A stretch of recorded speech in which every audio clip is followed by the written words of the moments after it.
Welcome to the Best Academy of Science, Nagpur. In previous video, we have discussed about a first video, the introduction part 1 of chemistry. और उसके बाद वहाँ पर हम लोगों ने पढ़े थे कि केमिस्ट्री क्या होती है, केमिस्ट्री के डिफरेंट ब्रांचेस क्या होती है। उसके बाद में हम लोगों ने देखे कि सर उसके यूजेस क्या है। उसके बाद में हम लोगों ने देखे कि उसमें उसका स्कोप क्या है फ्यूचर में। ये सब चीज़ें हम लोगों ने इंट्रोडक्शन पार्ट 1 वीडियो नंबर 1 में पढ़े थे। Now we have to move towards the introduction part 2, that is video 2 of the chemistry. And वहाँ पर मुझे पढ़ना है मैटर के बारे में। जैसे कि मैंने आप लोगों को बताया है कि chemistry is a study of matter. So matter की स्टडी करना, इसी को हम लोग केमिस्ट्री कहते हैं। So what do you mean by chemistry? Sir chemistry is a study of matter. क्या क्या स्टडी करते हैं हम लोग वहाँ पर? सर उसका कंपोजिशन पढ़ते हैं, प्रॉपर्टीज पढ़ते हैं, स्ट्रक्चर पढ़ते हैं, सिंथेसिस पढ़ते हैं, chemical reactions shown by matter पढ़ते हैं। तो इस वीडियो में देखना है हम लोगों को कि what is the exact meaning of matter and what are the different forms of matter can exist on these universe. So here we have to introduce a second video and that is related to the matter. So matter, ये आप previous standards में भी पढ़ चुके हो कि matter is anything around us which have definite mass and occupies space. So anything around अस, हमारे इर्द गिर्द रहने वाली हर वो चीज विच have definite mass and occupies space is called as matter. So meaning समझते इस डेफिनेशन का कि सर मैटर क्या है। सो हमारे इर्द गिर्द रहने वाली हर वो चीज़ जिसका कुछ ना कुछ मास है, वस्तुमान है और जिसे कुछ जगह ऑक्यूपाई करना पड़ता है। For example, if you consider the example of this marker pen, so definitely this marker pen will have certain mass and this marker pen have occupied some space of the universe. Marker pen ने जितनी जगह घेर के रखा है इस ब्रह्मांड की, उसी जगह पर और दुनिया की कोई चीज़ आप रख नहीं सकते क्योंकि इस मार्कर ने उतनी जगह ऑक्यूपाई कर लिया है। इसका डेफिनाइट वॉल्यूम है, कोई तो भी आकारमान है। सो ऐसे ही अगर हम लोग बात करते हैं, एक मग में अगर आप पानी लेते हो तो उस मग में आपने पूरा पानी भर के रख दिए तो उस पानी का भी कुछ ना कुछ मास होगा और डेफिनेटली उस पानी ने उस मग के अंदर की कुछ जगह को ऑक्यूपाई कर लिया है, उसका भी कुछ एक वॉल्यूम रहना चाहिए। अब ये जो सब्सटेंसेस है, फॉर एग्जाम्पल मेरे हाथ के ऊपर लगे हुए छोटे छोटे बैक्टीरिया जो हम लोग आंखों से नहीं देख सकते, definitely sir they are very very small, they are microscopic but still they will have certain mass.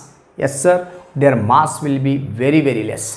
Sir negligible mass होता है उनका, लेकिन mass can never be zero. Mass कभी जीरो नहीं हो सकता कोई भी वस्तु का इस पूरे ब्रह्मांड में। सो सर इस बैक्टीरिया का भी कुछ ना कुछ मास है और इस बैक्टीरिया ने भी कुछ जगह घेर के रखा हुआ है।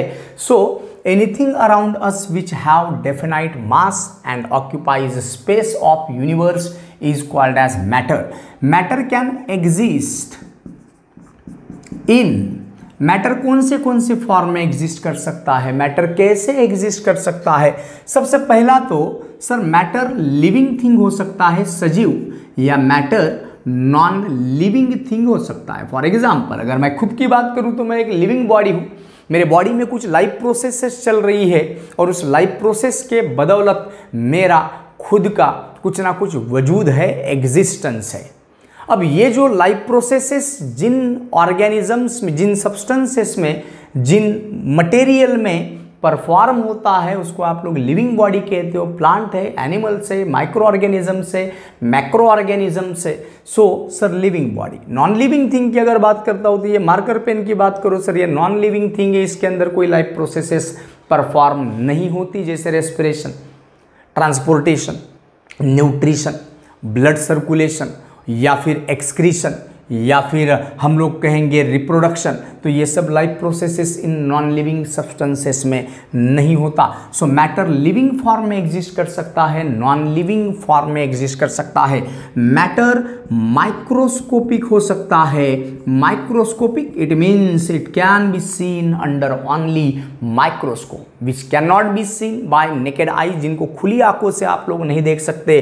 सर माइक्रोस्कोपिक भी रह सकता है, जैसे मेरे हाथ के ऊपर लगे हुए बैक्टीरिया, सर खुली आंखों से हम लोग नहीं देख सकते, लेकिन सर इसे माइक्रोस्कोप की मदद से हम लोग देख सकते हैं। माइक्रोस्कोपिक रह सकते हैं, मैक्रोस्कोपिक रह सकते हैं। आप मुझे बड़ी आसानी से खुली आंखों से देख सकते हो, मैं एक मैक्रोस्कोपिक मटेरियल का एग्जाम्पल हूँ, मैक्रोस्कोपिक मैटर का एग्जाम्पल हूँ। उसके बाद में वैसे ही आपका जो मैटर है वो रह सकता है सॉलिड स्टेट में, रह सकता है लिक्विड स्टेट में, रह सकता है गैसियस स्टेट में। सर सॉलिड स्टेट में अगर बात करता हूं तो मार्कर पेन सॉलिड स्टेट में है, इसका कुछ ना कुछ डेफिनाइट शेप है, डेफिनाइट वॉल्यूम है, सो सॉलिड स्टेट। लिक्विड स्टेट अगर हम लोग वाटर की अगर बात करते हैं तो वाटर का भी कुछ ना कुछ डेफिनाइट क्या कहेंगे वॉल्यूम है, हाँ बस उसका डेफिनाइट शेप नहीं होता सर, जैसे कंटेनर में रखोगे वैसा शेप एक्वायर कर लेता है। गैसियस स्टेट की अगर बात करते हो तो आपके रूम में फैली हुई जो हवा है उस हवा को आप समेटते हो, तो समेटने के बाद सर उस हवा का भी कुछ ना कुछ मास होगा। यस सर, उस हवा का कोई डेफिनाइट शेप भी नहीं, डेफिनाइट वॉल्यूम भी नहीं। जितने बड़े कंटेनर में आप लोग उस गैस को भरोगे उस गैस का वॉल्यूम भी उस कंटेनर के वॉल्यूम इतना बन जाएगा। डेफिनाइट वॉल्यूम भी नहीं, डेफिनाइट शेप भी नहीं, गैसियस स्टेट। उसके बाद में मैटर ये रह सकता है विजिबल, जिसको हम लोग खुली आंखों से देख सकते हैं। मैटर रह सकता है इनविजिबल, जैसे कि आप मुझे खुली आंखों से देख सकते हो, मैं सदृश्य हूँ, सो विजिबल हूँ। इनविजिबल इस हवा, इस एटमॉस्फेयर में फैली हुई जो हवा है, हवा में प्रेजेंट रहने वाले डिफरेंट गैसेस है, मैं उसको देख नहीं पा रहा हूँ सर, लेकिन सेंस ऑर्गन से बस उसको मैं सेंस कर सकता हूँ, तो इनविजिबल मैटर का एग्जाम्पल होता है एयर का।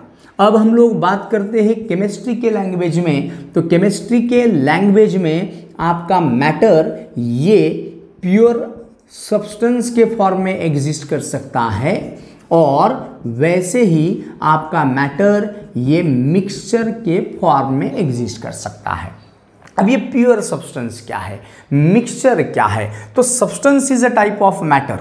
सब्सटेंस की अगर बात करूं so substance is a type of matter. Matter का ही एक ऐसा प्रकार, सब्सटेंस कहे आप लोगों ने, सो मैटर का ही एक ऐसा प्रकार विच have definite composition, which have definite composition, जिसका कुछ ना कुछ कंपोजिशन है, एंड हैव कैरेक्टरिस्टिक प्रॉपर्टीज, और कुछ ना कुछ उसकी विशेष प्रॉपर्टीज है, कैरेक्टरिस्टिक प्रॉपर्टीज। और यही हर सब्सटेंस की, हर प्योर सब्सटेंस की एक कैरेक्टरिस्टिक प्रॉपर्टी होती है, एक विशिष्ट प्रॉपर्टी होती है, जिसकी वजह से वो सब्सटेंस दुनिया के दूसरे सब्सटेंस से डिफरेंट माना जाता है या डिफरेंट पाया जाता है। एग्जाम्पल की अगर बात करूँ तो आप कॉमन सॉल्ट ले लो, आप शुगर ले लो, आप नमक लोगे, शक्कर लोगे, तो सर नमक शक्कर दिखने में तो बिल्कुल वाइट क्रिस्टलाइन मटेरियल है, अपीयरेंस बिल्कुल सेम है। यदि हम लोग उसके पीसेस को, क्रिस्टल साइज को यदि समान रखते हैं तो हम उन दो सब्सटेंस को आसानी से डिस्टिंग्विश भी नहीं कर सकते। लेकिन सर सॉल्ट सॉल्टी होता है, शुगर ये स्वीट होता है, तो सर सॉल्ट सॉल्टी है, शुगर स्वीट है, इसका मतलब उस सॉल्ट का कुछ ना कुछ डेफिनाइट कंपोजिशन होगा। Yes sir, common salt is sodium chloride NaCl, जबकि शुगर में प्रेजेंट है C12H22O11 कार्बन हाइड्रोजन ऑक्सीजन, यहाँ प्रेजेंट था सोडियम और chlorine. So sir these two substances have definite composition, have definite properties, and these definite properties or these definite composition or structure makes these two substances different from each other। और यही उनका definite composition कहो या definite properties कहो, ये दोनों को एक दूसरे से different बनाती है। So ये pure substances के फॉर्म में एग्जिस्ट कर सकता है हमारा मैटर, या मिक्सचर के फॉर्म में एग्जिस्ट कर सकता है। तो मैटर क्या है sir? Anything around us which have definite mass and occupies space is called as matter. Matter can exist in living form, non living form. Matter can exist in microscopic form, macroscopic form. Matter can exist in solid state, liquid state और gaseous state. Matter may be visible, matter may be invisible. Matter may exist in a pure substance form, whereas matter can exist in a mixture form। Pure substances क्या है sir? Pure substances are the type of matter which have definite composition and characteristic property, and these properties are different for different substances which have different chemical composition। Sir जैसे कि नमक का example या शक्कर का example, या नमक में सोडियम था Na और क्लोरीन था Cl, शुगर में कार्बन था C, हाइड्रोजन था H, ऑक्सीजन था O। सर उसमें प्रेजेंट रहने वाले जो ये घटक है कंपोनेंट से, यही तो डिफरेंट है, तो उनका केमिकल कंपोजिशन डिफरेंट है, इसलिए उनकी प्रॉपर्टीज डिफरेंट है। और प्रॉपर्टीज डिफरेंट रहने की वजह से हम ये दोनों सब्सटेंसेस को एक दूसरे से डिफरेंट मान के चलते हैं। चलो सर हम लोग मैटर का और क्लासिफिकेशन करते हैं प्योर सब्सटेंस और मिक्सचर के लैंग्वेज में, जो मुझे काम में आने वाला है सामने। सर अब मैं मैटर का क्लासिफिकेशन कर रहा हूं with reference to the pure substances and properties. अब प्योर सब्सटेंसेस कौन से फॉर्म में एग्जिस्ट कर सकते हैं वो भी मुझे पढ़ना है सर। यहां पर मैं आप लोगों को लिखा कर नहीं दूंगा, आपको ध्यान से सुनना है। एक बार, दो बार, तीन बार वीडियो आप लोगों को देखना है और नोट करना है समझकर। सर मिक्सचर की अगर बात करता हूं तो मैटर की यदि बात करता हूं मैं, मैटर दो फॉर्म में एग्जिस्ट करता है। एक को आप कह रहे हो प्योर सब्सटेंस, एक को आप कह रहे हो प्योर सब्सटेंस, और दूसरे को कह रहे हो मिक्सचर। प्योर सब्सटेंस का मतलब मैंने बताया कि pure substance, these are the type of matter which have definite composition, which have definite properties। Pure substance की बात। जबकि मिक्सचर की अगर बात करते हो तो मिक्सचर का कंपोजिशन भी डेफिनाइट फिक्स नहीं होता और उनकी प्रॉपर्टीज भी फिक्स नहीं होती। जैसे कि आप लोग नमक और पानी का घोल बना दो तो मिक्सचर बन गया, दो सब्सटेंसेस उसमें प्रेजेंट है, एक नमक है NaCl, दूसरा H2O है वाटर, और दोनों सब्सटेंसेस का घोल बना दिए। दूसरे स्टूडेंट को कहा कि जाओ भैया आप भी मुझे नमक और पानी का घोल बनाकर दे दो, दूसरा स्टूडेंट लेकर आएगा, तीसरा स्टूडेंट भी वैसे ही घोल बनाएगा। मैंने बताया नहीं उनको कि भैया इतना नमक और इतना पानी लेना है, तो तीनों चारों बच्चों ने मुझे सॉल्ट सॉल्यूशन ला कर दिए, लेकिन सर कुछ सॉल्यूशन ऐसे थे जो ज़्यादा ही सॉल्टी थे और कुछ सॉल्यूशन ऐसे थे जो कम सॉल्टी थे, मतलब उनकी प्रॉपर्टीज डिफरेंट हो गई है। Mixture do not have definite composition, वहाँ पर प्रेजेंट रहने वाले जो नमक है या वाटर है या कंपोनेंट्स है, इनका प्रमाण फिक्स नहीं होता, तय नहीं होता, और इसीलिए उनकी प्रॉपर्टीज भी ये फिक्स नहीं रहती। प्योर सब्सटेंसेस की बात करते हैं तो प्योर सब्सटेंसेस जैसे कि H2O वाटर, प्योर वाटर, तो प्योर वाटर भैया आप कोई भी घर से लेकर आओ, प्योर वाटर की बात कर रहा हूं मैं, या फिर और कोई दूसरे प्लैनेट से लेके आओ, प्योर वाटर का फॉर्मूला H2O ही रहेगा रिगार्डलेस ऑफ देयर ओरिजिन। कहाँ से लाया आपने, कहाँ से बनाए, लेबोरेटरी में बनाए कि आप कोई दूसरे प्लैनेट पर जाकर लेकर आए हो, regardless their origin, their composition will be same, their properties will be same। So pure substances are the type of matter which have definite composition, so have definite, आप चाहे तो ये चार्ट को नोट भी करके रख सकते हो, have definite composition and properties. Composition he fix है सर, तो प्रॉपर्टीज भी फिक्स रहेगी क्योंकि कंपोजिशन की वजह से प्रॉपर्टीज बदलती है। यहां पर हम लोग कहेंगे do not have definite composition, do not have definite composition and properties. चाय ले लो ना भैया, एक सिंपल सा एग्जांपल। सबके घर की चाय समान टेस्ट की रहती है क्या? सबके घर की चाय में समान शुगर, समान पानी, समान चाय पत्ती, समान दूध मिलाते हैं क्या? नहीं ना सर, तो उनका कंपोजिशन ही फिक्स नहीं है ना सर, और इसीलिए तो उनकी टेस्ट डिफरेंट है, उनकी प्रॉपर्टीज डिफरेंट है ना सर। सो भी एक मिक्सचर का एग्जांपल हो गया है। प्योर सब्सटेंसेस की बात करते हैं तो प्योर सब्सटेंसेस को फिर से मैं दो प्रकार में डिवाइड कर देता हूं। एक को आप कहते हो एलिमेंट और दूसरे को कहते हैं आप लोग कंपाउंड। सर एलिमेंट क्या है?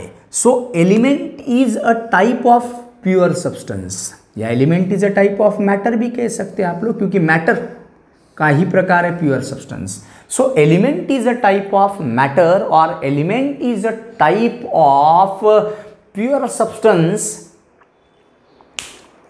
Where each tiny particle, each smallest particle, जिसको आप लोग एटम्स कहते हो, each smallest particle have identical properties throughout the substance. So element is a type of pure substance where all the atoms are identical, all the whole substance have same properties throughout the material. जैसे कि आप लोग अगर बात करते हो gold लो, pure gold, और pure gold की यदि आप लोग चेन बनाते हो तो सर यहाँ की गोल्ड की प्रॉपर्टीज, यहाँ की गोल्ड की प्रॉपर्टीज, यहाँ की गोल्ड की प्रॉपर्टीज समान रहने वाली है। So sir element is a type of matter which have same properties through out the material and which can not be decomposed further, जिसको आप फिर से डिकम्पोज नहीं कर सकते, जिसके आप कंस्टिट्यूएंट पार्टिकल्स को सेपरेट नहीं निकाल सकते। सो element is a type of matter which consist of same type of material through out the substance having same properties. और ये जो एलिमेंट होते हैं दोस्तों, हमारे पास 118 एलिमेंट से आप 10वीं क्लास में पढ़ चुके हो पीरियोडिक क्लासिफिकेशन ऑफ एलिमेंट्स में। हाँ, माना सर कि 118 में से 92 एलिमेंट्स ऐसे हैं जो नेचर में एग्जिस्ट करते हैं और 92 के बाद वाले जो एलिमेंट्स हैं वो नेचर में एग्जिस्ट नहीं करते, आर्टिफिशियल कहलाते हैं। सो कुछ एलिमेंट ये नेचर में एग्जिस्ट करते हैं, natural element, 92 elements are natural element, और बचे हुए एलिमेंट ये आर्टिफिशियल है, मैनमेड है, जिसको इंसान ने न्यूक्लियर रिएक्शन की मदद से तैयार किया है। और ये जो एलिमेंट है ये फिर से 3 टाइप में डिवाइड करते हैं। कुछ एलिमेंट को आप मेटल्स कहते हो, कुछ एलिमेंट्स को आप नॉन मेटल्स कहते हो, और कुछ एलिमेंट्स को आप मेटेलॉइड्स कहते हो।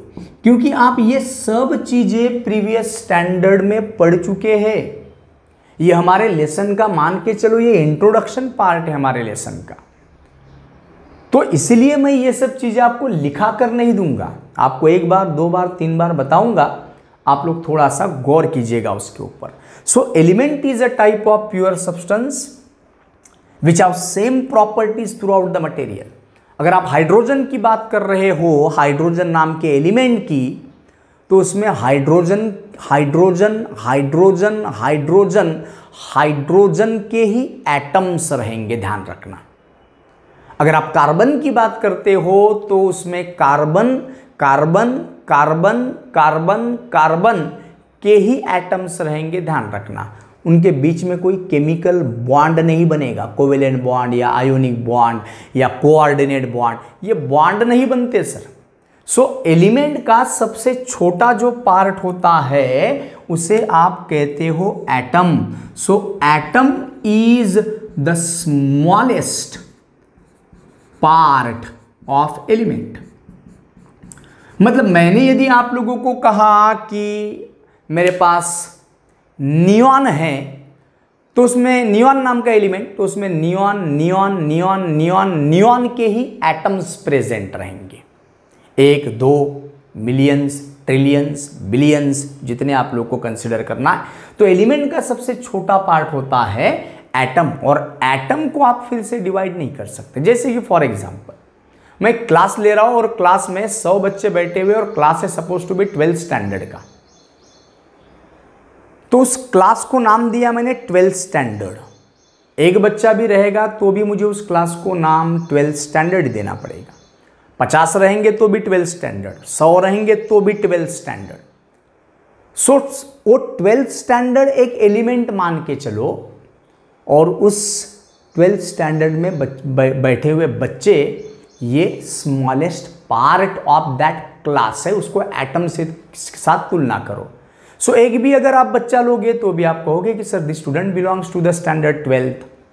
10 बच्चे अगर लोगे तो भी आप कहोगे sir this student belongs to the standard 12th। या 100 बच्चे भी लोगे तो भी आप कहोगे कि सर ये बच्चे 12th क्लास के स्टैंडर्ड से बिलोंग करते हैं। तो जैसे मेरे 12th क्लास का सबसे छोटा पार्ट ये एक स्टूडेंट है, वैसे ही हमारे एलिमेंट का एक सबसे छोटा पार्ट होता है एटम, जो स्फेरिकल शेप का होता है। उसके बारे में और डिटेल में बताने की जरूरत नहीं, सामने चलेंगे हम लोग।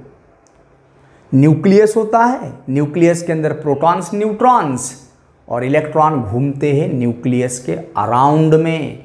एटम की बात चल रही है। तो वैसे एटम को और डिवाइड नहीं कर सकते। जैसे ऐसे कभी हो सकता है कि सर हमारे क्लास में आज 1.5 बच्चा प्रेजेंट है या 6.5 बच्चे प्रेजेंट है। नहीं ना सर, बच्चों की संख्या फ्रैक्शन में कैसे रहेगी, तो एटम्स की संख्या भी फ्रैक्शन में कैसे रहेगी। 100 एटम्स है, 200 एटम्स है, 1 एटम है, 4 एटम है, या 1 बिलियन एटम है, ऐसे कहना पड़ेगा। 4.5 एटम है ऐसा नहीं कह सकते जैसे आप क्लासरूम की बात करते हो। तो ये जो एलिमेंट है जो आप लोग 10th स्टैंडर्ड में पीरियोडिक क्लासिफिकेशन ऑफ एलिमेंट्स में पढ़े, hydrogen, helium, lithium, beryllium, boron, carbon, nitrogen, oxygen, fluorine, neon, sodium, magnesium, aluminium, silicon, phosphorus, sulphur, chlorine, argon, sodium, potassium, ऐसी तरीके potassium, calcium, scandium, titanium, vanadium, ऐसे sir up to ununoctium 118 atomic number जिसका है, वो अननऑक्टियम सबसे आखिरी वाला element. तो ये एलिमेंट 3 प्रकार के रह सकते हैं। एलिमेंट के सबसे छोटा पार्ट एटम ही रहेगा। अब एलिमेंट कितने प्रकार के रह सकते हैं? सर एलिमेंट 3 प्रकार के रह सकते हैं। मेटल्स, धातु, नॉन मेटल्स, अधातु, और मेटेलॉइड्स, धातु सदृश। क्या होता है, मीनिंग समझते हैं। सर मेटल्स की यदि बात करता हूं तो मेटल से आप लोग वाकिफ हो, आप लोग पढ़ चुके हो प्रीवियस स्टैंडर्ड में कि metals are the elements which have tendency to lose their electron, जो अपने पास का इलेक्ट्रॉन दूसरे को देने की क्षमता रखते हैं, और इलेक्ट्रॉन जब देंगे तो उनके ऊपर आ जाता है पॉजिटिव चार्ज, पॉजिटिव चार्ज। सो अपने पास का इलेक्ट्रॉन डोनेट कर पाने वाले ऐसे एलिमेंट जिनका एटम अपने पास के इलेक्ट्रॉन डोनेट कर सकता है, ऐसे एलिमेंट को आप मेटल कहोगे।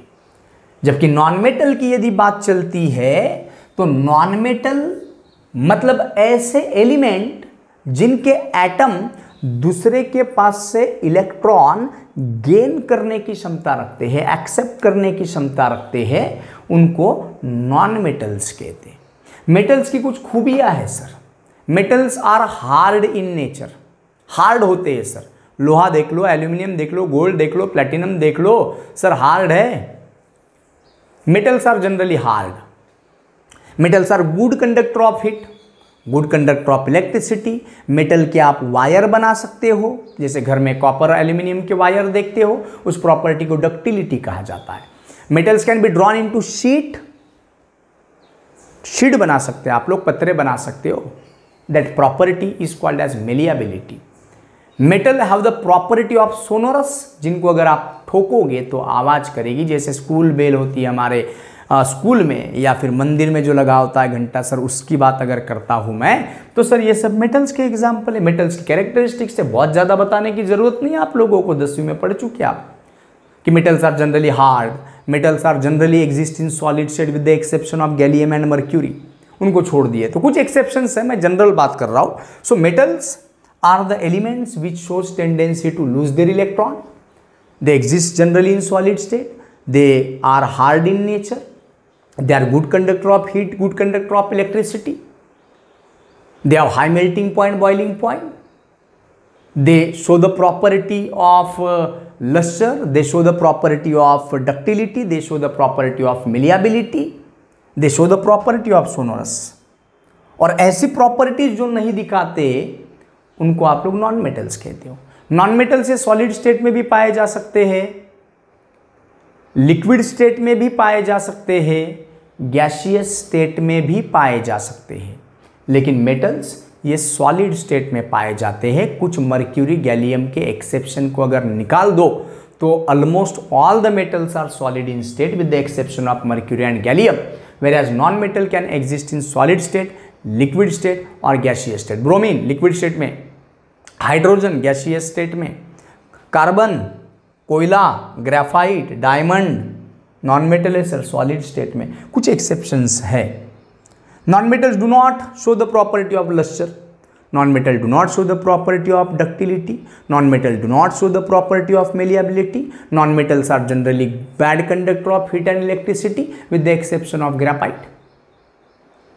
Graphite good conductor of electricity, वो एक्सेप्शन हो गया। तो ये मेटेलॉइड नॉन मेटल्स की बात की है। और मेटेलॉइड्स मतलब ऐसे एलिमेंट जिनकी प्रॉपर्टीज, कुछ प्रॉपर्टीज मेटल्स की भी दिखाते हैं और कुछ प्रॉपर्टीज नॉन मेटल्स की भी दिखाते हैं, तो उन्हें कहा जाता है sir metalloids. So metalloids are the elements which shows the properties of both metal and non metal. So metal और नॉन मेटल दोनों की प्रॉपर्टी शो करने वाले जो एलिमेंट होते हैं उनको नॉन मेटल्स का, मेटेलॉइड्स कहा जाता है सर। तो उसके एग्जाम्पल भी लिख सकता हूँ मैं, एग्जाम्पल लिख सकता हूँ मेटल्स का। एग्जाम्पल आयरन हो गया Fe, एल्यूमिनियम हो गया Al, कॉपर हो गया तांबा जिसको कहते हैं, गोल्ड कहेंगे, प्लेटिनम कहेंगे, ढेर सारे यार। हाइड्रोजन कहो, हेलियम कहो, वैसे ही सर हम लोग कार्बन की बात करते हैं, ब्रोमीन की बात करते हैं, तो ये सब नॉन मेटल की कैटेगरी में आते हैं। और मेटेलॉइड्स की कैटेगरी में आते हैं सर सिलिकॉन, जर्मेनियम, आर्सेनिक। तो ये कुछ एग्जाम्पल्स हैं हमारे पास में मेटेलॉइड्स के। कंपाउंड की यदि बात करता हूँ तो compound is also a type of pure substance, लेकिन कंपाउंड बनते हैं एटम्स के कॉम्बिनेशन से। एटम्स के बीच में केमिकल बॉन्ड बन जाता है, कोवेलेंट या आयोनिक या कोऑर्डिनेट, और तब बनता है कंपाउंड। एग्जाम्पल की यदि बात करता हूँ तो एक सिंपल सा एग्जाम्पल ले लो ना भैया, वाटर की बात करो आप, वाटर की बात करो, फैमिलियर हो आप लोग वाटर से। सर कंपाउंड की यदि बात करता हूँ तो ऐसे कंपाउंड सर ढेर सारे, millions of compounds are there. Compound कितने हैं ये उसकी संख्या मैं आपको नहीं बता सकता भैया, सिंपली से, क्योंकि ड्रग डिजाइनिंग में हर दिन नए नए कंपाउंड का इन्वेंशन किया जाता है, नए नए कंपाउंड बनाए जाते हैं। तो कंपाउंड की संख्या मैं आप लोगों को नहीं बता सकता, ऑथोरिटी मेरे पास में नहीं है। तो कंपाउंड में अगर आप लोग एग्जाम्पल लेते हो, एग्जाम्पल वाटर, तो वाटर का फॉर्म्युला क्या है? H2O। म्हणजे वॉटरमध्ये दोन एलिमेंट आहेत, एकाचं नाव हायड्रोजन आहे, एकाचं नाव ऑक्सिजन आहे। दोन एलिमेंटच्या कॉम्बिनेशनने बनला हा वॉटर। मग झालं काय सर, वॉटरमध्ये H2 म्हणजे एक हायड्रोजनचा ॲटम, एक हायड्रोजनचा ॲटम आणि एक ऑक्सिजनचा ॲटम, म्हणजे दोन ॲटम हायड्रोजनचे आणि एक ॲटम ऑक्सिजनचा एकामेकांसोबत कंबाईन झाले, बॉन्ड बनवलं, त्यांनी एकामेकांना पकडून ठेवलं। त्या फोर्स ऑफ अट्रॅक्शनला बॉन्ड म्हटल्या जात असते। असा बॉन्ड, केमिकल बॉन्ड एलिमेंटमध्ये नाही, एलिमेंटमध्ये सुद्धा ॲटम्सच आहेत। एक असेल, 1000 असेल, 10,000 असतील, पण त्यांच्यामध्ये केमिकल बॉन्ड बनलेला नसतो। बघू आपण समोर समोर। पण कंपाऊंडमध्ये ॲटम्स आहेत, ते एकाच एलिमेंटचे राहू शकतात किंवा वेगळ्या वेगळ्या एलिमेंटचे राहू शकतात. उदाहरणार्थ जर घ्यायचं झालं तर ऑक्सिजन गॅसचा फॉर्म्युला आहे O2. म्हणजेच वॉटरमध्ये एक हायड्रोजन, एक ऑक्सिजन आणि एक हायड्रोजन, म्हणजे 2 हायड्रोजन आणि एक ऑक्सिजन. ऑक्सिजनमध्ये जर बघाल तर ऑक्सिजनचा एक ॲटम दुसऱ्या ऑक्सिजनला पकडून ठेवतो. ऑक्सीजन का एक एटम ये दूसरे ऑक्सीजन के एटम को पकड़ के रखता है. तो यहाँ पर एक चीज़ देख रहे आप कि ये जो वाटर है इसका फॉर्मूला H2O ही रहेगा. आप कहीं से भी लेके आओ भैया पानी, आप लेबोरेटरी में बनाओ, घर से लेके आओ या कोई दूसरे प्लैनेट से लेके आओ, प्योर वाटर की बात कर रहा हूँ मैं, तो उसका फॉर्मूला नहीं बदलने वाला. उसका formula place to place, time to time change नहीं होते सर. कंपाउंड के फॉर्मूले place to place, time to time change नहीं होते रिगार्डलेस ऑफ देयर ओरिजिन कुछ भी रहे. तो एक चीज ध्यान रखो कि compound is a type of pure substance, compound is a type of matter which is formed by the combination of 2 or more atoms of same element or different element. वॉटरमध्ये डिफरंट एलिमेंट आहेत. एकाचं नाव आहे hydrogen, एकाचं नाव आहे oxygen. Hydrogen नावाच्या एलिमेंटचे 2 atom आणि oxygen नावाच्या एलिमेंटचा एक ॲटम एकामेकाला बांधून गेलेत, एक दूसरे से बॉन्ड बनाए और बना सर वाटर नाम के कंपाउंड का एक मॉलिक्यूल. ऑक्सीजन गैस की अगर बात करते तो ऑक्सीजन गैस में एक ही प्रकार का एलिमेंट है जिसका नाम है ऑक्सीजन.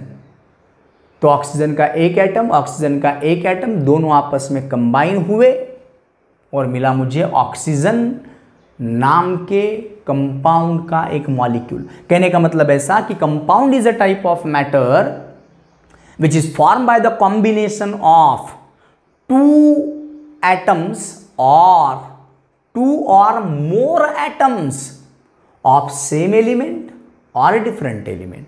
एलिमेंट सारखे राहू शकतात, डिफरंट राहू शकतात, but their composition will always fix. So atoms are combined, chemically combined. Atoms are not chemically combined. So atoms are chemically combined in definite proportion. Their formula will not change, never changes, कभी change नहीं होगा. सो compound का अब एक H2O लिया मैंने, एक H2O, hydrogen hydrogen oxygen, एक H2O, दूसरा हाइड्रोजन हाइड्रोजन ऑक्सीजन, दूसरा H2O, तीसरा हाइड्रोजन हाइड्रोजन ऑक्सीजन, तीसरा H2O. तो ये मॉलिक्यूल मॉलिक्यूल मॉलिक्यूल. एक मॉलिक्यूल लोगे तो भी आप कहोगे कि सर ये वाटर ही है, 2 मॉलिक्यूल लोगे तो भी आप कहोगे वाटर ही है, 3 मॉलिक्यूल लोगे तो भी आप कहोगे वाटर ही है. कहने का मतलब ऐसा कि जैसे एलिमेंट के सबसे छोटा घटक था कंपाउंड एटम, सो वैसे ही कंपाउंड का सबसे छोटा घटक है. So molecule is the smallest part of compound. Remember that. Entrance में पूछते हैं, कॉम्पिटिटिव में पूछते हैं कि which is the smallest part of element, which is smallest part of compound. So element is a type of pure substance, compound is also a type of pure substance. Element is made up of same type of atoms which are not chemically combined.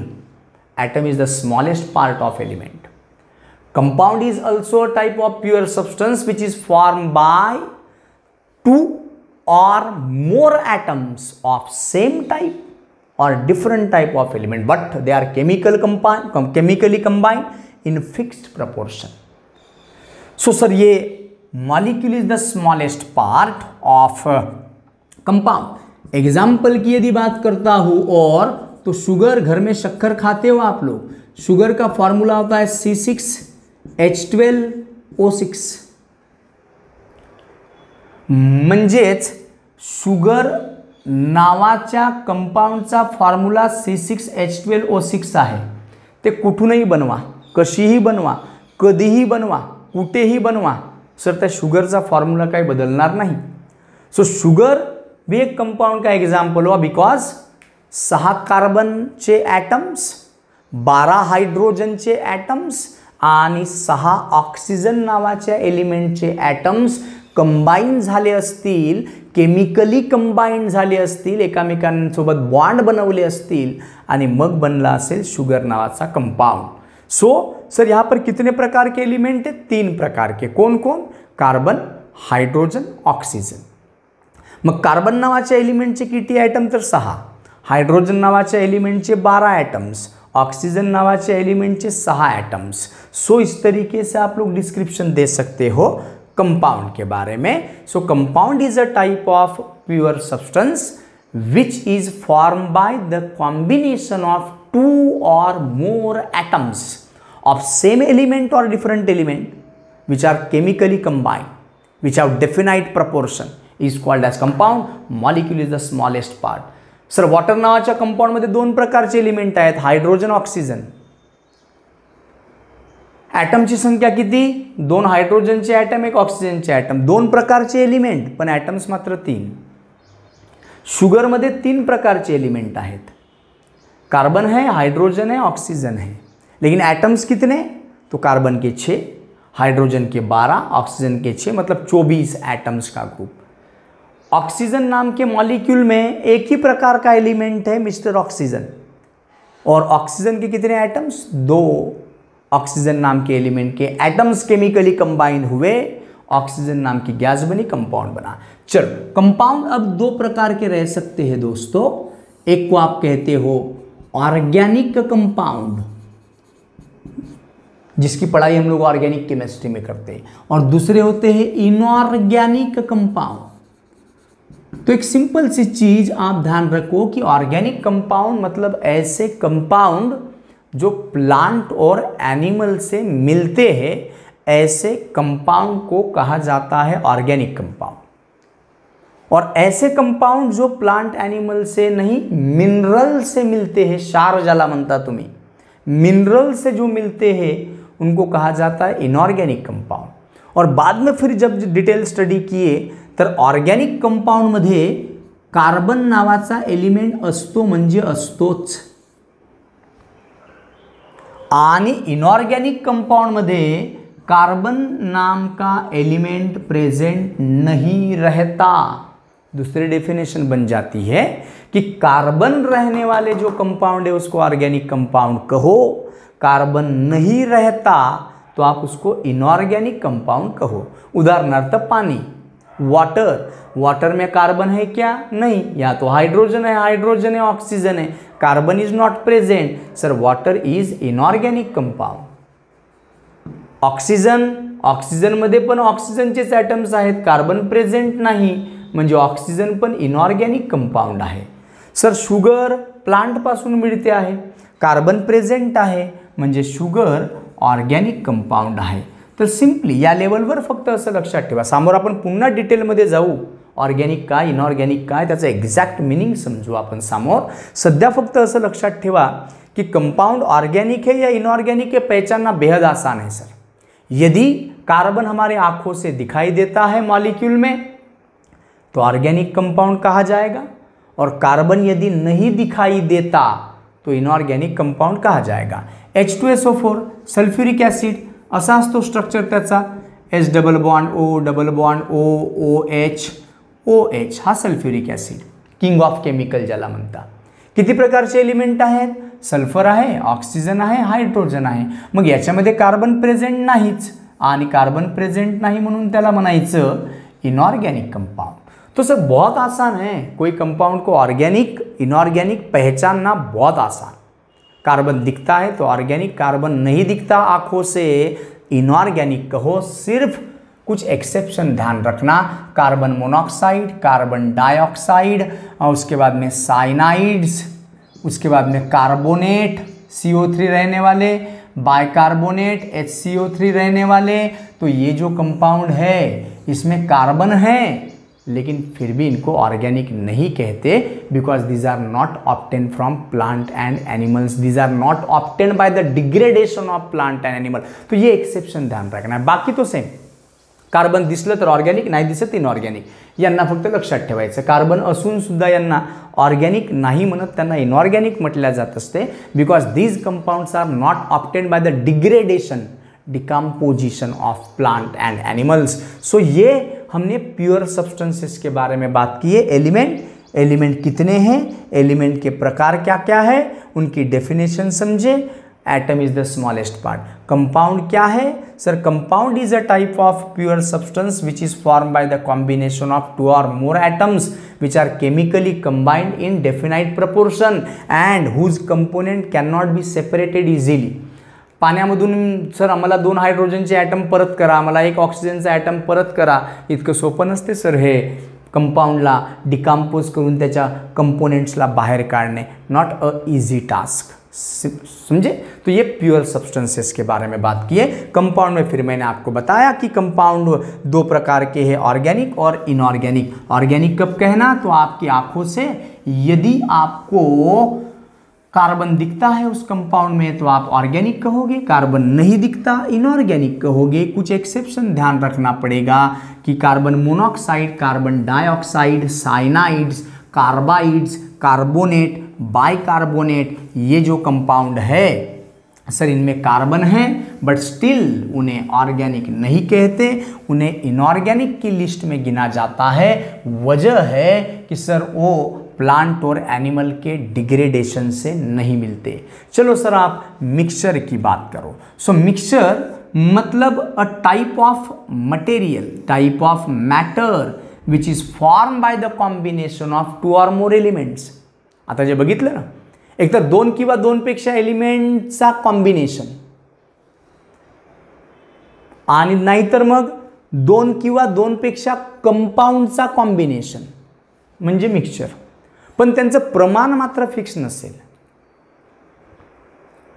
म्हणजे समजा तुम्ही copper घेतलं, copper नावाचा element, त्याचे काही atoms समजून चला, आणि कॉपरमध्ये झिंक नावाचा एलिमेंट टाकून दिलं, त्याचे काही ॲटम्स, त्याला मिक्स केलं, तर आता तुम्हाला नवीन वस्तू मिळेल. त्याला म्हणता तुम्ही ब्रास, पितळ म्हणता त्याला, पितळ. कॉपर और झिंक का कॉम्बिनेशन. पण त्या पितळमध्ये 2 एलिमेंट आहेत, पण हे 2 एलिमेंटचे ॲटम्स एकामेकांसोबत बॉन्ड बनवत नाही आणि यांचं प्रमाण पण फिक्स राहत नाही. त्याच्यानंतर समजा सर मी तुम्हाला म्हटलं कि नमक पानी बनाओ, नमक पानी का घोल बनाओ, तो किसी ने 1 गिलास पानी लिया, 1 चम्मच नमक डाल दिया, घोल बन गया. किसी ने 1 गिलास पानी लिया, 2 चम्मच नमक डाल दिया, घोल बन गया. किसी ने 1 गिलास पानी लिया, उसमें 3 चम्मच नमक डाल दिया, वो भी सॉल्ट सॉल्यूशन बना. तीनों मिक्सचर ही है. मिक्सचर में कौन कौन से अभी क्या प्रेजेंट है इनमें? सर H2O नाम का कंपाउंड है, NaCl नाम का कंपाउंड है. कंपाउंड के कॉम्बिनेशन से बने ये मिक्सचर, लेकिन कंपाउंड का प्रमाण फिक्स नहीं है. कंपाउंड का प्रमाण फिक्स नहीं है. सो 2 or more elements when combined in indefinite proportion, then we get the mixture. 2 or more compounds when mixed with each other in indefinite proportion, so then it is called as mixture.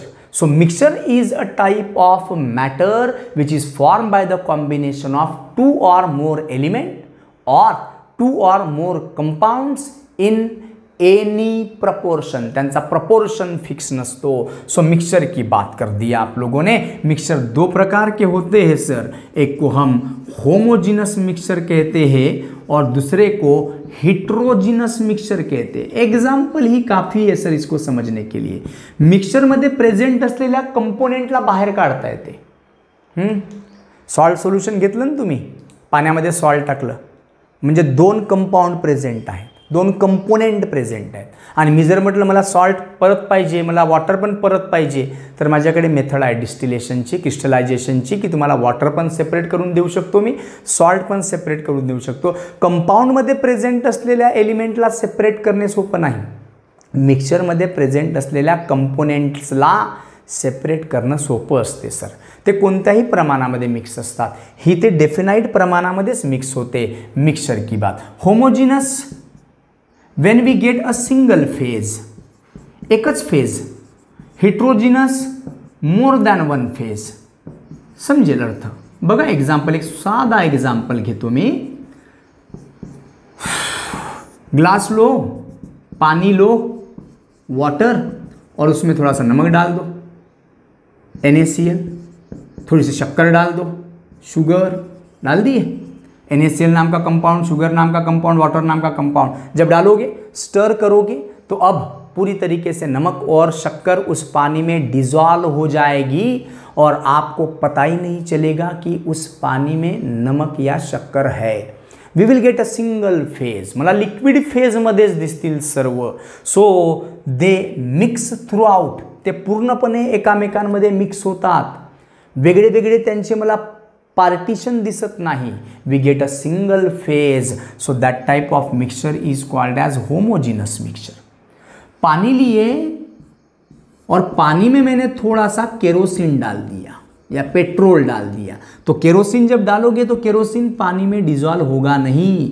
Kerosene की layer, petrol की layer अलग रहेगी, पानी की layer अलग रहेगी. Sir हाही मिक्सचरच आहे. कोणत्याही प्रमाणामध्ये पाणी घ्या, पेट्रोल घ्या, त्याला तुम्हाला मिक्सचरच म्हणावं लागेल. त्यांचं प्रमाण फिक्स नसतोच ना सर मिक्सरमध्ये. तर मग या पेट्रोल आणि वॉटर एकामेकांमध्ये पूर्णपणे मिक्स झाले नाही. आणि मिक्स झाले नाही म्हणून तुम्हाला पेट्रोलची वेगळी फेज दिसते, वेगळा लेयर, आणि वॉटरचा वेगळा फेज दिसते, वेगळा लेयर. म्हणजे एकापेक्षा जास्त फेजेस दिसतात कारण की कंपोनेंट एकामेकांमध्ये थ्रूआउटली मिक्स झाले नाही. अशा प्रकारच्या मिक्सचरला काय म्हणायचं? हेट्रोजिनस मिक्सचर म्हणायचं. पाण्यामध्ये रेती टाकून घ्या, सँड. पाण्यामध्ये रेती टाकाल तर रेती डिझॉल्व होणार नाही, रेती बॉटमला जमा होऊन जाईल आणि पाणी मात्र राहील. म्हणजे रेती झाली सॉलिड फेज, पाणी झालं लिक्विड फेज. क्लिअर दिसतात मला सर एकापेक्षा जास्त फेजेस. तो सुद्धा हेट्रोजिनस मिक्सचरचा भाग झाला. तो ये जो बात हुई, ये हुई हमारे मैटर के बारे में. हमने मैटर के बारे में बात की है कि मैटर क्या है, मैटर कौन से फॉर्म में रह सकता है. फिर मैंने मैटर का क्लासिफिकेशन किया. Pure substances mixture. Pure substances दो प्रकार के होते हैं, element form, compound form. Element के 3 प्रकार, कंपाउंड के 2 प्रकार. मिक्सचर की तरफ आया, मिक्सचर के भी 2 प्रकार मैंने एक्सप्लेन करके दिया, homogeneous, heterogeneous. Homogeneous mixture, these are the mixture where components are throughoutly mixed with each other and we get a single phase. Example, a mixture of sugar, salt and water. Heterogeneous mixture, the mixture in which components are not throughoutly mixed and we get more than one phases, so that is called as heterogeneous mixture. So this is all about the introduction. उसके बाद में हम लोगों को पढ़ना है कि ये तो 2 केमिस्ट्री के इंट्रोडक्शन वीडियो हो गए कि केमिस्ट्री मतलब क्या और chemistry is related to the matter. तो मैटर मतलब क्या, ऐसे 2 वीडियोस में हम लोग ने पढ़ चुके हैं. नाउ इसी सेकेंड वीडियो में एट लास्ट हम लोग देखेंगे कि हमारे यूनिवर्सिटी में बीएससी केमिस्ट्री कि किस तरीके का पैटर्न होता है, एग्जाम में किस तरीके का वेटेज होता है. सो बीएससी केमिस्ट्री में अगर हम लोग देखते हैं तो अभी आप लोगों ने जैसे प्रीवियसली आपने रिसेंटली महाराष्ट्र स्टेट बोर्ड का हायर सेकेंडरी एजुकेशन मतलब HSC 12th स्टैंडर्ड आप लोगों ने पास आउट किए और वहां पर मार्किंग क्या रहती थी केमिस्ट्री की. सो वहां पर मार्किंग दिखती थी आप लोगों को 35 मार्क्स का थ्योरी रहता था केमिस्ट्री 1 पर. वैसे ही केमिस्ट्री 2 पर भी वैसे ही आप लोगों को थ्योरी पार्ट 35 मार्क्स का वेटेज रहता था. उसके बाद में सर 35 मार्क का वेटेज रहने के बाद वहाँ पर अभी 35 कितना हो गया 70. उसके बाद में आप लोगों को 10 + 10 मार्क्स के लिए आप लोगों को रहता था प्रैक्टिकल. यहाँ पर भी वैसे ही प्रैक्टिकल 10 मार्क्स के लिए मतलब 90 हो गया और 10 मार्क्स आप लोगों को रहते थे इंटरनल असेसमेंट की. लेकिन 12th स्टैंडर्ड में आप लोगों को थ्योरी प्लस प्रैक्टिकल या इंटरनल असेसमेंट ये टोटल 100 मार्क्स में से आप लोगों को 35 मार्क्स चाहिए होते हैं सिर्फ पास आउट करने के लिए. और वो बड़ा आसान टास्क था क्योंकि प्रैक्टिकल के मार्क्स आप सब लोग जानते हो कि बड़ी आसानी से हम लोगों को मिल जाते हैं. 10 10, internal assessment 10, so out of 30 हम लोगों को तो 25 मार्क्स मिल जाते हैं। कितने मार्क्स चाहिए पास होने के लिए sir? Only 10 marks are required. मतलब पास होने की अगर बात करता हूं तो सर 35-70 मार्क के थ्योरी पेपर में आसानी से हम लोग 10 मार्क्स कवर कर सकते हैं। और इस तरीके से 12th स्टैंडर्ड तक हमारे केमिस्ट्री सब्जेक्ट में पास होना ये बड़ा आसान टास्क था, लेकिन ग्रेजुएशन लेवल पर ये अब आसान टास्क नहीं रहता। सो ग्रेजुएशन लेवल पर जैसे कि हम लोग स्पेशली सेमेस्टर 1 की अगर बात करते हैं, कोई भी सेमेस्टर में अगर हम लोग बात करते हैं तो एक सेमेस्टर होता है लगभग 5 to 6 मंथ का। वहां पर आप लोगों को एग्जाम देनी होगी और वहां पर सेमेस्टर में आप लोगों को एक केमिस्ट्री 1 का पेपर रहेगा और दूसरा पेपर रहेगा केमिस्ट्री 2। अब केमिस्ट्री 1 ये इनऑर्गेनिक केमिस्ट्री भी हो सकता है या ऑर्गेनिक केमिस्ट्री भी हो सकता है। केमिस्ट्री 2 ये ऑर्गेनिक केमिस्ट्री भी हो सकता है, फिजिकल केमिस्ट्री भी हो सकता है। यदि आपको बीएससी फर्स्ट सेमेस्टर में इनऑर्गेनिक केमिस्ट्री और ऑर्गेनिक केमिस्ट्री है तो ऐसे केसेस में आप लोगों को इनऑर्गेनिक केमिस्ट्री 1 रहेगा और ऑर्गेनिक केमिस्ट्री ये केमिस्ट्री 2 रहेगा। यदि आप लोगों को बीएससी फर्स्ट सेमेस्टर में इनऑर्गेनिक केमिस्ट्री और फिजिकल केमिस्ट्री है तो इनऑर्गेनिक केमिस्ट्री ये रहेगा आपका केमिस्ट्री 1 और फिजिकल केमिस्ट्री रहेगा केमिस्ट्री 2। चलो हम लोग बीएससी फर्स्ट सेमेस्टर की अगर बात करते हैं तो केमिस्ट्री 1 ये होता है हमारे लिए इनऑर्गेनिक केमिस्ट्री, जहां पर हम लोग इनऑर्गेनिक सब्सटेंसेस की स्टडी करते हैं, और दूसरा होता है केमिस्ट्री 2 जहां पर हमें पढ़ना होता है फिजिकल केमिस्ट्री। सो यहाँ पर किस तरीके का वेटेज होता है यूनिवर्सिटी में अगर हम लोग बात करते हैं। सो इनऑर्गेनिक केमिस्ट्री में आप लोगों को 50 मार्क्स का थ्योरी पेपर रहेगा, फिजिकल केमिस्ट्री का सेपरेट पेपर रहेगा। आपको अलग अलग दिन पेपर अटेम्प्ट करने होते हैं 12th स्टैंडर्ड में, नहीं कि सेक्शन ए में केमिस्ट्री 1, सेक्शन 2 में केमिस्ट्री 2, ऐसा नहीं है सर। यहाँ केमिस्ट्री 1 आपको अलग दिन पेपर अटेम्प्ट करना पड़ता है, केमिस्ट्री 2 अलग दिन अटेम्प्ट करना होता है। 50 मार्क्स का थ्योरी पेपर, फिजिकल केमिस्ट्री 2 भी 50 मार्क्स का थ्योरी पेपर। उसके बाद में अगर हम लोग बात करते हैं प्रैक्टिकल और इंटरनल असेसमेंट की तो यहाँ 20 मार्क्स ये प्रैक्टिकल के ऊपर होंगे, वैसे यहाँ पर 20 मार्क्स प्रैक्टिकल के एग्जाम के मार्क्स का रहेंगे। और उसके बाद में 10 मार्क्स जो होते हैं केमिस्ट्री 1 इंटरनल असेसमेंट के ऊपर, और यहाँ पर भी 10 मार्क्स मतलब 5 मार्क्स इंटरनल असेसमेंट, यहाँ पर भी 5 मार्क इंटरनल असेसमेंट, और इस तरीके से आप लोगों को टोटल वेटेज होता है 150 मार्क का। लेकिन थोड़ी सी डिफरेंट बात यह है कि आप लोगों को ये प्रैक्टिकल एग्जाम में अलग पास होना होता है। प्रैक्टिकल एग्जाम में आपको अलग पास होना होता है। जैसे कि आप लोग 12th स्टैंडर्ड में आपके कॉलेजेस कोई ट्यूशन क्लासेस के साथ में टाइप रहते हैं तो प्रैक्टिकल के मार्क बड़े आसानी से मिलते हैं। यहाँ पर नहीं, यहाँ प्रैक्टिकल की एग्जाम के लिए एक्सटर्नल्स आते हैं, प्रैक्टिकल परफॉर्म करवाते हैं और प्रैक्टिकल परफॉर्म करने के बाद आपको प्रैक्टिकल मार्क्स दिए जाते हैं। यहाँ पर कोई पार्शियल ट्रीटमेंट नहीं होती है कि इस कॉलेज से है या इस ट्यूशन से है या इस सर के पहचान का है तो उसको ज़्यादा मार्क्स दे देंगे, ऐसा नहीं होता। इंटरनल असेसमेंट में भी वैसे ही आप साल भर के आप जो सेमेस्टर भर का आप लोग का जो परफॉर्मेंस होता है, अटेंडेंस होता है, या जो कुछ भी आपने प्रैक्टिकल रिकॉर्ड मेंटेन किए हो या प्रैक्टिकल आपने अटेंड किए उसके बेसिस पर आपको इंटरनल असेसमेंट मिलते हैं। तो सर ये 25 मतलब 50 मार्क्स प्रैक्टिकल और इंटरनल असेसमेंट के ये भी लेना कोई आसान टास्क नहीं है। उसके लिए आप लोगों को प्रैक्टिकल परफॉर्म करने होते हैं। सो प्रैक्टिकल इंटरनल असेसमेंट में आपको अलग पास होना होता है और थ्योरी एग्जाम में आप लोगों को अलग पास होना होता है थ्योरी मार्क में। तो सर यहाँ 50 मार्क और ये 50 मार्क, तो 100 में से आप लोगों को 42 मार्क्स स्कोर करने होते हैं पास करने के लिए, और ये एक थोड़ा सा डिफिकल्ट टास्क होता है। जितना आसान आप लोगों को लगता है 12th स्टैंडर्ड के कंपैरिजन में, उतना आसान नहीं। 42 मार्क्स स्कोर करना ही सर बहुत दिक्कत का काम होता है हमारे ग्रेजुएशन लेवल पर। तो 42 मार्क्स कैसे स्कोर करना है? फॉर एग्जाम्पल आप लोगों ने केमिस्ट्री 1 में 50 मार्क्स में से आप लोगों ने 40 मार्क्स ले लिए, और यहाँ पर यदि आप लोगों को 2 ही मार्क मिलते हैं तो भी टोटल काउंटिंग की जाएगी, 42 पास हो गए सर। ऐसा नहीं कि इसमें 2 मार्क मिले तो इसमें ये केमिस्ट्री 2 में फेल हो गए, केमिस्ट्री 1 में पास हो गए, ऐसा नहीं।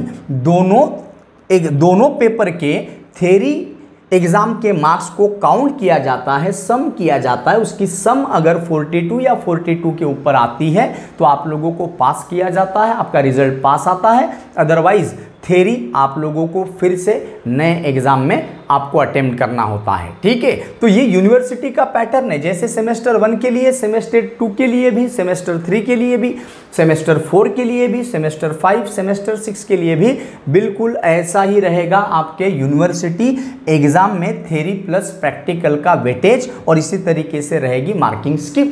अब हम लोग देखते हैं कि क्वेश्चन पेपर का पैटर्न क्या होता है, क्वेश्चन पेपर का पैटर्न क्या होता है। तो कोई भी एक पेपर के बारे में मैं समझा के दूंगा तो भी आप लोग सेकेंड पेपर के लिए सेम अप्लाई करोगे। सो पेपर पैटर्न किस तरीके से होता है, देखो अभी कोई भी पेपर ले लो आप लोग, केमिस्ट्री 1 लो या केमिस्ट्री 2 लो, तो कोई भी एक पेपर यदि आप लोग कंसिडर करते हो, जैसे कि आप लोग पेपर 1 अगर कंसिडर करते हो केमिस्ट्री का, तो पेपर 1 में यूनिट 4 रहेंगे, 4 यूनिट, और एक यूनिट में होते हैं लेसन 1 जिसको मैं लेसन ए कहता हूं, और दूसरा होता है lesson B, second lesson.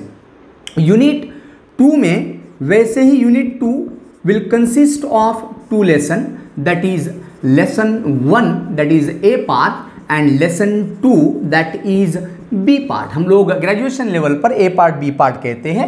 Unit number 3 के तरफ अगर चलोगे तो यूनिट नंबर 3 भी ऐसे ही 2 लेसन से बना होगा, जिसको हम लोग कहेंगे लेसन ए, और जिसको हम लोग कहेंगे सेकेंड लेसन बी, मतलब बी पार्ट सेकेंड लेसन। और वैसे ही यूनिट 4 के ऊपर भी, यूनिट 4 भी ऐसे ही 2 लेसन से बना होगा, लेसन ए पार्ट, और वैसे ही लेसन 2 बी पार्ट। मतलब कुल मिलाकर एक पेपर में 8 लेसन होते हैं, 4 यूनिट होते हैं, ठीक है।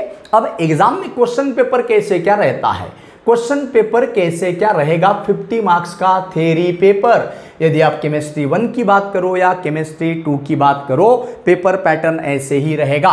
Question number 1, sir question number 1 जो रहेगा वो डेफिनेटली यूनिट 1 के ऊपर ही बेस्ड रहेगा। ऐसे नहीं कि कोई भी यूनिट का क्वेश्चन नंबर 1 में देंगे, नहीं सर, यूनिट नंबर 1 से रिलेटेड जितने भी क्वेश्चंस रहेंगे वो क्वेश्चन नंबर 1 में ही रहेंगे। क्वेश्चन नंबर 2 में वैसे ही यूनिट 2 से रिलेटेड क्वेश्चंस ही रहेंगे। क्वेश्चन नंबर 3 में वैसे ही यूनिट 4, 3 से रिलेटेड क्वेश्चंस रहेंगे, और क्वेश्चन नंबर 4 में वैसे ही यूनिट 4 से रिलेटेड क्वेश्चन ही आप लोगों को दिखेंगे। सर अब क्वेश्चन नंबर 1 में क्या रहेगा, क्वेश्चन नंबर 1 में एक रहता है आइदर पार्ट और दूसरा रहता है और पार्ट। अब ये लैंग्वेज थोड़ा सा आप लोगों को धीरे धीरे समझनी होगी। आइदर पार्ट में क्या होता है सर, तो यूनिट नंबर 1 में कितने लेसन है, 2 लेसन। तो आइदर पार्ट में पहले लेसन के ऊपर 5 मार्क के लिए एक क्वेश्चन रहेगा, और वैसे ही दूसरे लेसन के ऊपर भी ऐसे ही 5 मार्क के लिए क्वेश्चन रहेगा।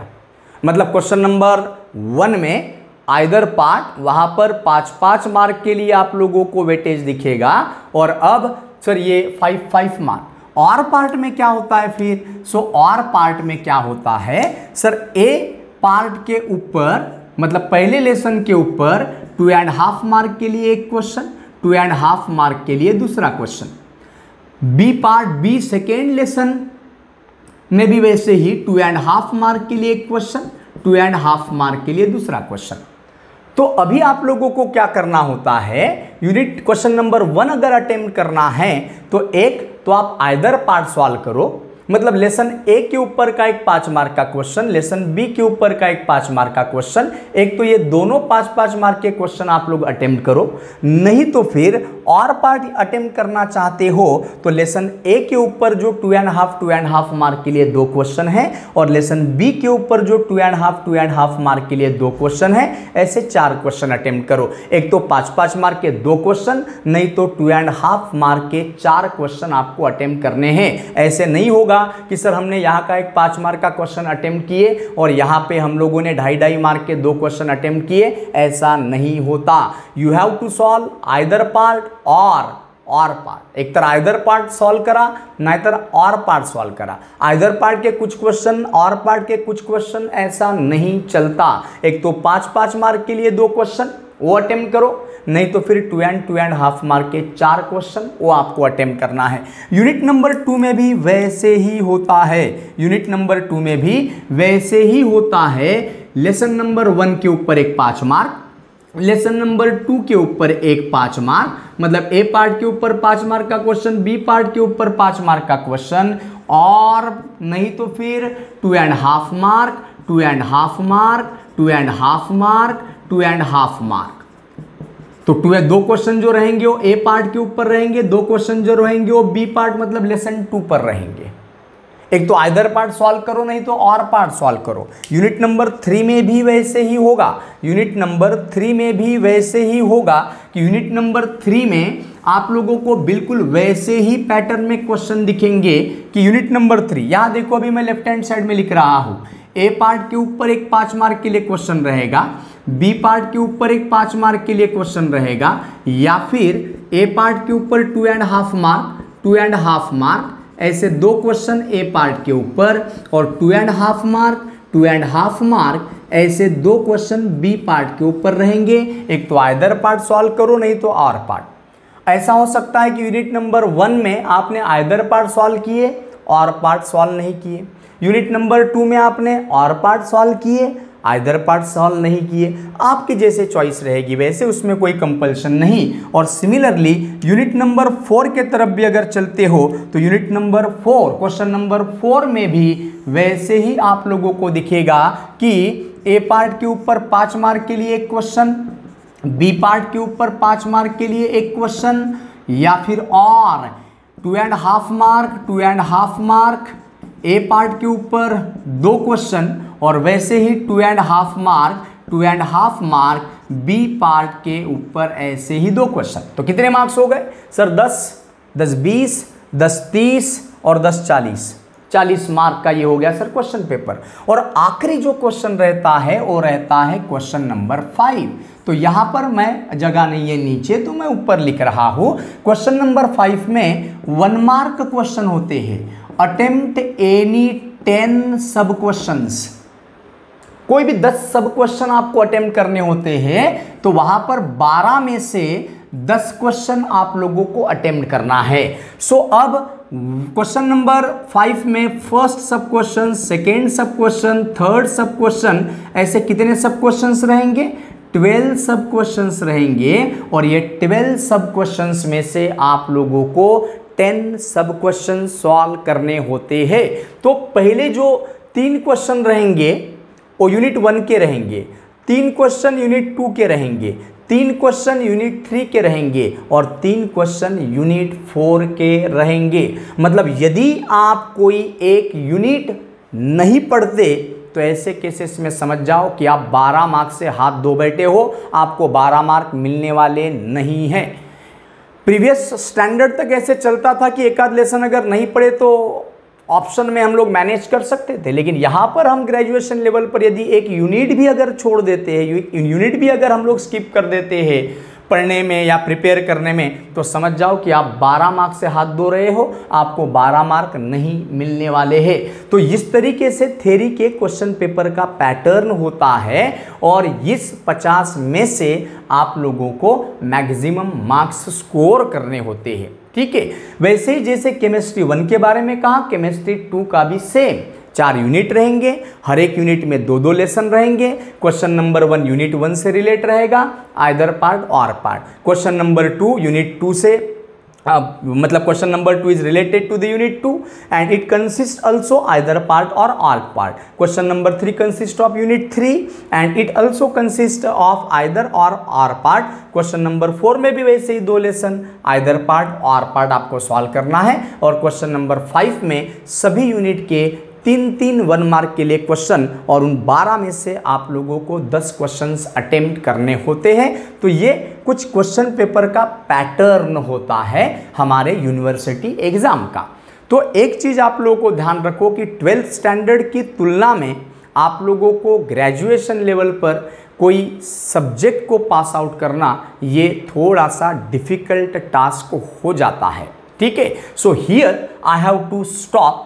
In next video, I will start my first unit of chemistry 1 inorganic chemistry.